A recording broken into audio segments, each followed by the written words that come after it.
Hello, what's up? Oh, hi, Alyssa. Actually, something really terrible happened. What's so terrible?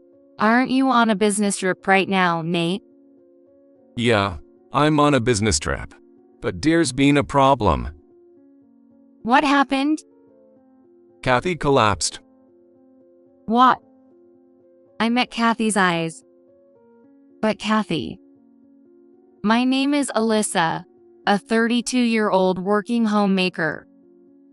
I was raised by my kind father and mother, growing up freely in the countryside. When I started college, I moved to New York City and began living on my own. I loved the countryside air, but I was also attracted to the many opportunities in the city where I could challenge myself. After graduating from college, I stayed in New York City and got a job. However, the company I joined was a real sweatshop, and it wore me down more than I had expected. Every day was a mountain of work, and I was constantly scolded and belittled by my boss and colleagues.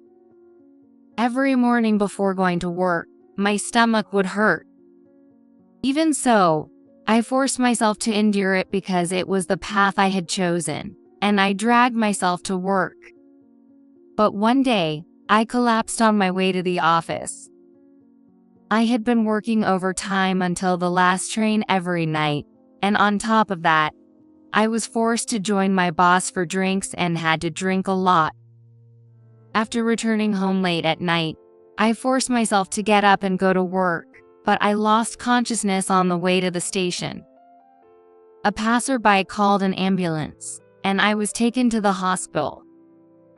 The diagnosis was overwork and lack of sleep, and I laughed to myself, thinking, of course. Working at such a company, it was inevitable. But there was no choice. Everyone accepted it and kept working. My thinking was distorted by the environment.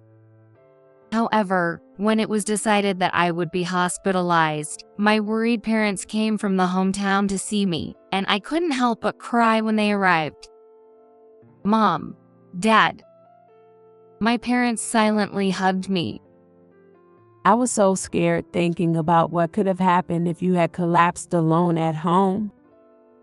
I was taken aback when my mother said that to me. The situation was quite abnormal. The company I worked for was insane. So, I decided to quit. Since then, I have been working from home as a freelancer.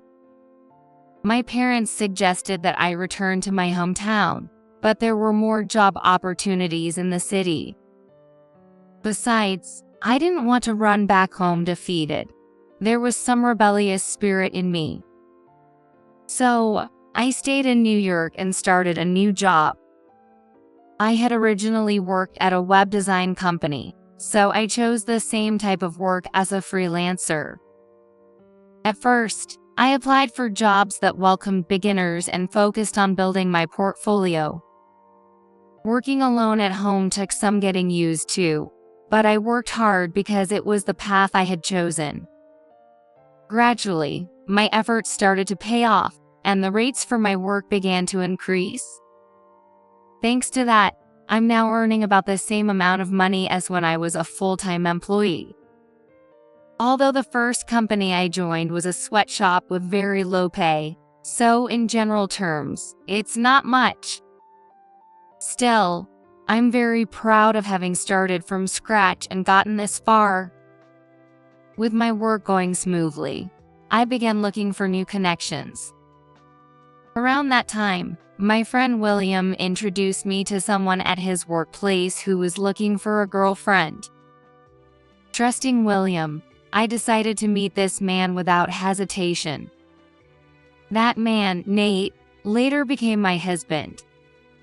Nate is a sales representative at an IT company, a clean-cut guy with short hair. He's the same age as me but looks younger. And as expected of a salesperson, he had a way with people. He was very interesting and a good conversationalist. Therefore, even when we first met, I had a great time. I felt attracted to him, and it seemed he was interested in me too. So after a few dates, we started dating. Things are going so well now, something I couldn't have imagined when I was mentally exhausted from working at a toxic company. Nate treated me well, and our time together was always enjoyable. Our relationship progressed smoothly, and a year and a half after we started dating, he proposed to me and we decided to get married. I was so happy to be marrying the man I love that it brought tears to my eyes. I believed that with him, we could build a warm and happy family. And soon we went to greet my parents. I promise to make our life happy with Alyssa, so please rest assured. He said this earnestly, and my parents quickly trusted him. It seems like you found a good person. We hope you a happy marriage life with Alyssa. The meeting to announce our engagement went on in a pleasant atmosphere. I was so happy that my parents accepted the person I chose. Next, it was my turn to meet his relatives. Actually, he had already lost both his parents. He lost his mother to illness when he was young, and his father also passed away a few years ago due to illness. So, his only close relative was his older sister, Kathy. Kathy is 6 years older than me and kind of like a guardian. She's incredibly talented, and I can never measure up to her. I see. She must be an amazing person. I suddenly felt nervous about meeting her. From what I heard, Kathy is a career woman who works very hard. She started her own company in her early 20s and continues to run it successfully, expanding her business rapidly. I had never met someone so impressive, so I was extremely nervous. I wondered what kind of person she would be. As I felt both excitement and anxiety, the day finally came. I heard that Kathy lives in the house she inherited from her late father. I followed Nate to the house. Talking with Nate gradually eased my nervousness, but standing in front of the house's entrance made me tense up again. When he pressed the intercom, the door opened, and Kathy greeted us. "Nice to meet you. My name is Alyssa." Nice to meet you too. I've been looking forward to meeting you today. Please come in. Kathy welcomed us with a very kind smile. She is currently 38 years old, but she looks very youthful and energetic. She had a cool, confident aura, perhaps because she is a business owner. She was stylish and beautiful, so much so that I was mesmerized just by her presence.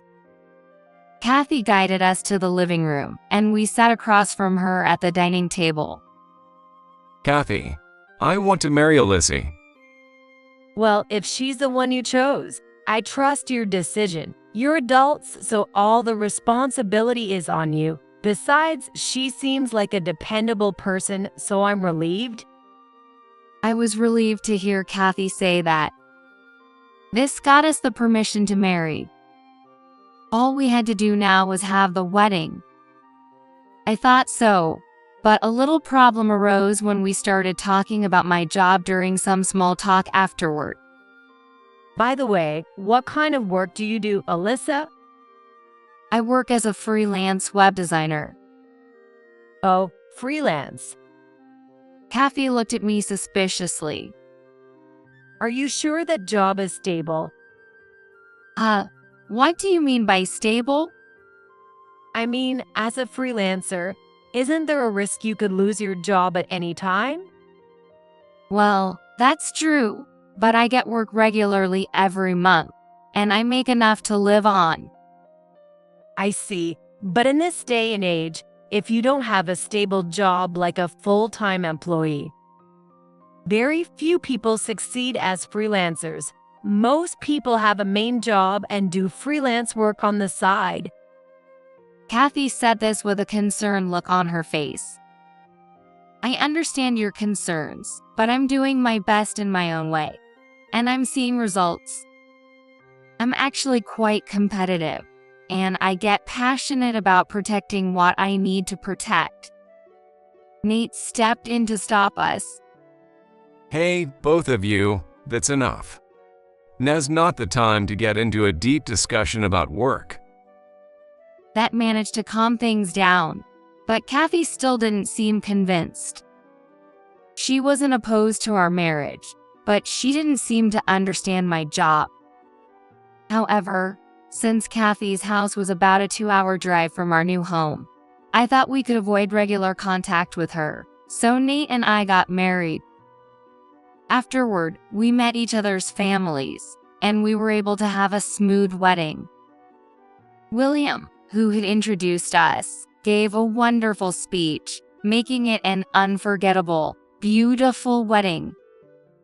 And so, my married life with Nate began. In the beginning, we enjoyed a happy newlywed life. We spent our weekends driving and traveling, making lots of memories. Life with my kind husband remained peaceful, and I felt happy thinking that having kids would make us even happier. But in the second year of our marriage, Nate started coming home late, saying he was busy with work. Can we have dinner together tonight? Oh, sorry. There's a lot of paperwork with a new deal, so I'll be working late. Everyone at the office is working late, and even though we're newlyweds, I can't be the only one leaving early. I see. It can't be helped. I felt lonely due to my husband's business, but I didn't want to burden him. While working from home, I did my best to take care of the housework for him. Sometimes I met Kathy, and each time she would advise me to become a full-time employee, saying my current job wasn't stable. Every time I visited her house, she would say this, and it started to wear me down mentally. I began to feel uncomfortable around Kathy and eventually consulted my husband about it one day. I think I want to keep my distance from Kathy. I admire her for achieving success through her own efforts, but she seems very strict with those around her. It's tough when she constantly criticizes my job. Well, Kathy is a bit conservative. Plus, she has a protective role over me, so she probably sees herself as a parent and treats you the same way. But if it's too much, you don't have to force yourself to get along with her. Thank you. It means a lot to hear you say that. My husband never forced me to get along with Kathy, nor did he push her words on me. It was something I was truly grateful for. 3 months passed by, and I was enjoying my peaceful daily life. However, my husband was still coming home late and seemed busy. Even so, he kept telling me, just a little longer, and things will get easier, so please wait for me. So, I decided to wait for the time we could enjoy a slow meal together again, and focused on my work instead. One day, while working from home, my phone suddenly rang. Looking at the screen, I saw it was Kathy. It had been a while since I last heard from her, so I was surprised. I hesitated about whether to answer, but in the end, I couldn't ignore it and picked up the call. Hello, Kathy, what's up? I hadn't been to her house recently, and Kathy hadn't said anything in particular to me, so I wondered if she was calling to complain about my lack of visits. I found myself bracing for potential criticism from her about not visiting. Instead, she surprised me with unexpected words. I'm sorry, Alyssa. What? I've been too harsh on you without really knowing you. What do you mean? Recently, one of my subordinates gave me a list of web designers for a new project, and your name was on it. I saw your portfolio. Alyssa, you've created web pages for various companies, and the quality of each one surprised me. Every single detail was meticulously crafted, and I was moved. Just as Kathy said, I always pay attention to detail when creating web pages, fulfilling my clients' wishes. It seemed like Kathy finally recognized my work. I'm really sorry for everything.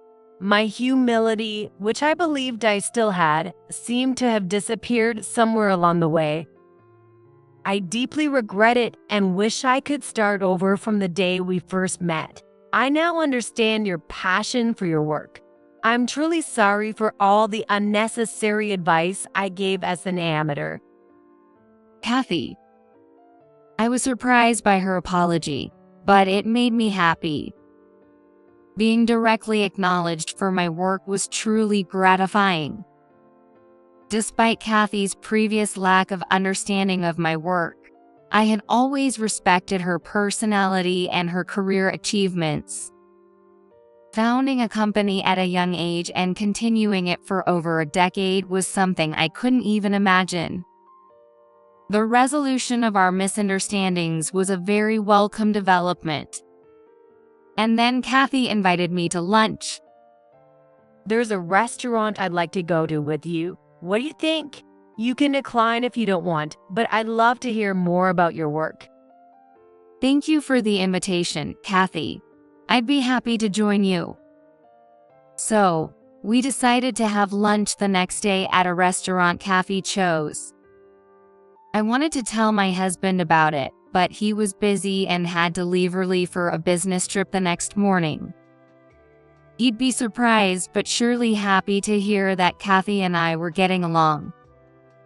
Thinking about this made me excited as I got ready. Time flew by, and the lunch date with Kathy was approaching.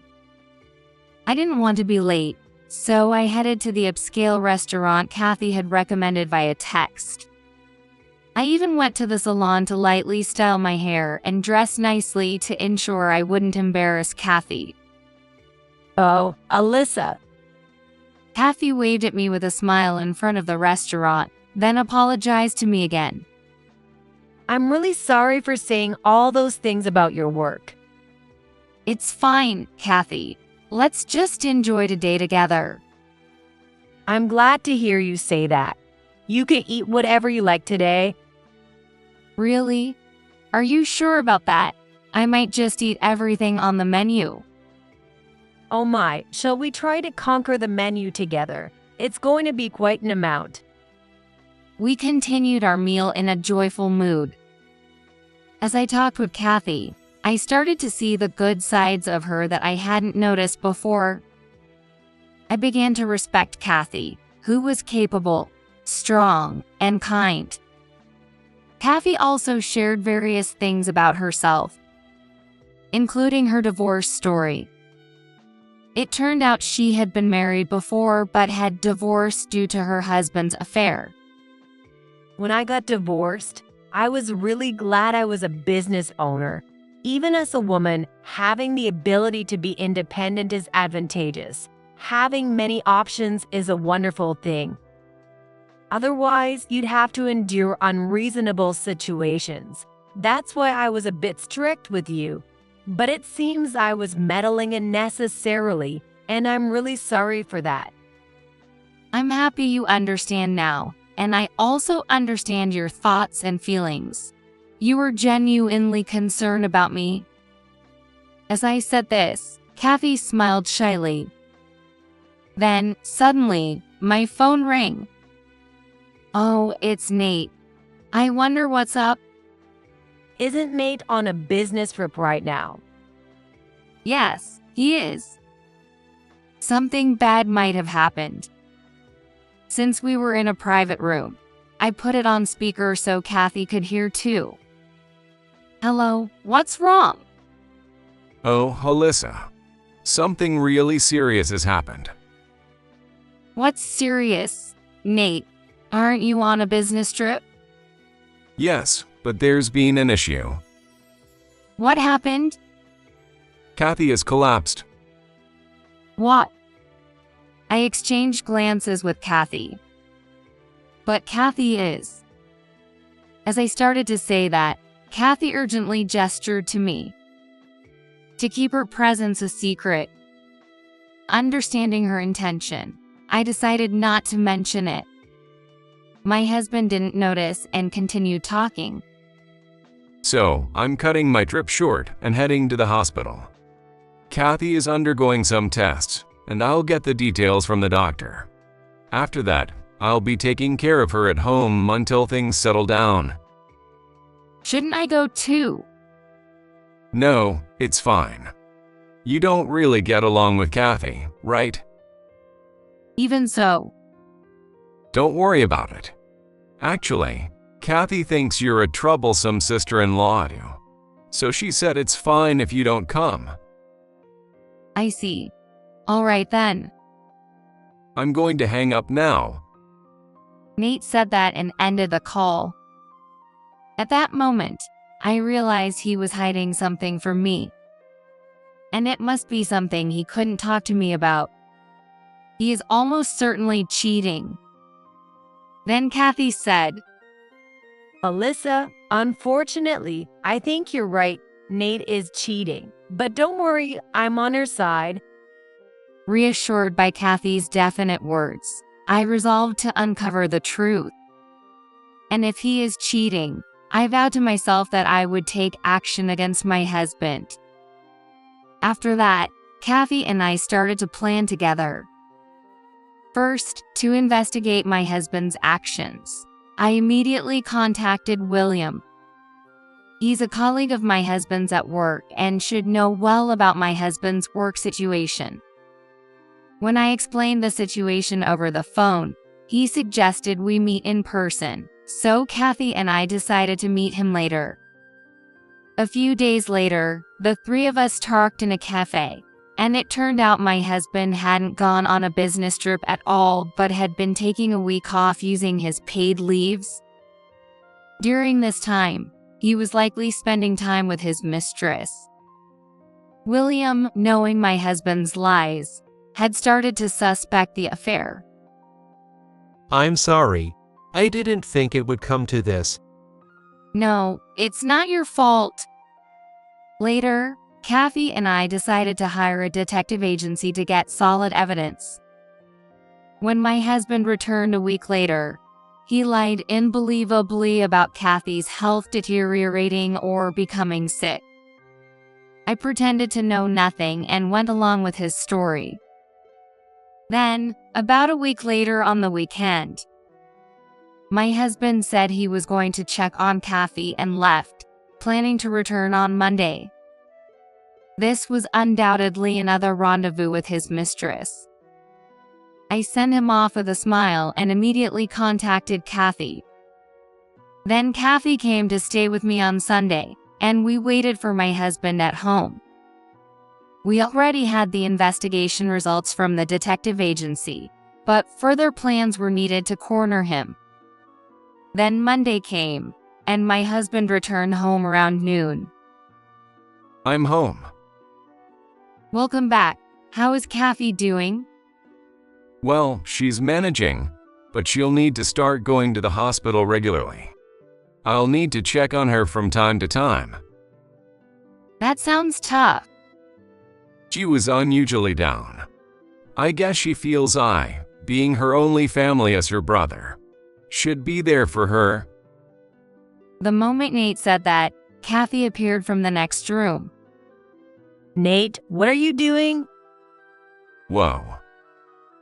Nate was so surprised to see Kathy that he nearly fell over. As my husband was taken aback, Kathy and I slowly approached him together. Do you have another sister or something? What do you mean? Why is Kathy here? I thought you and Kathy didn't get along.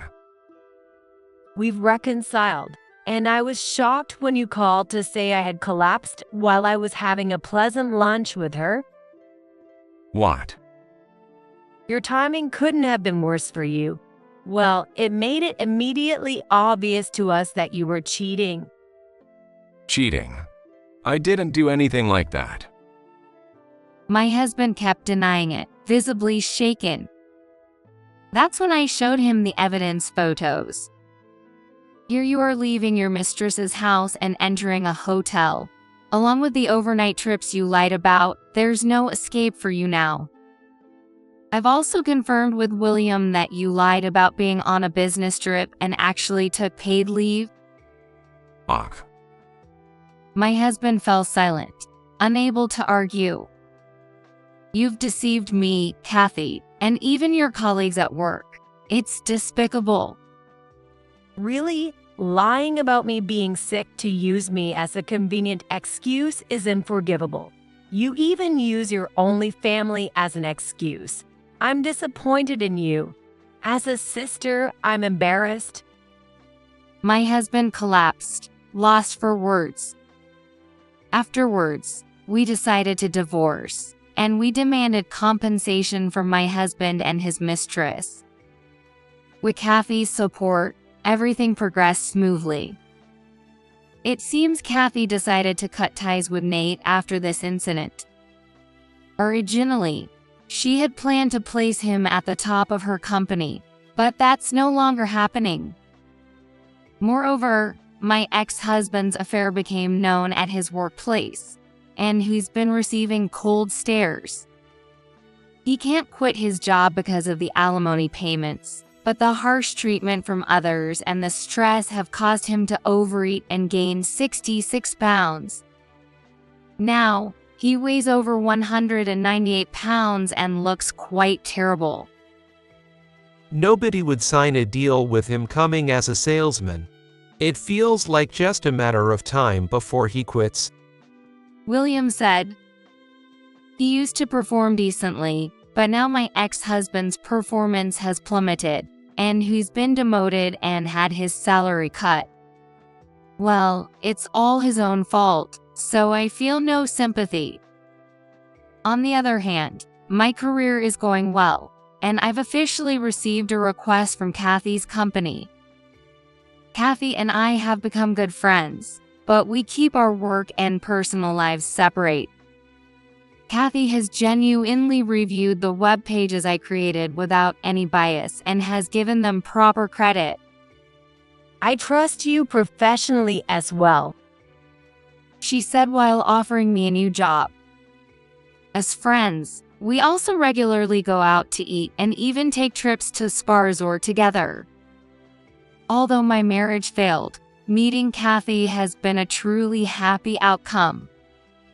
Going forward, I plan to focus on my work and cherish the relationships with people like Kathy who treat me well.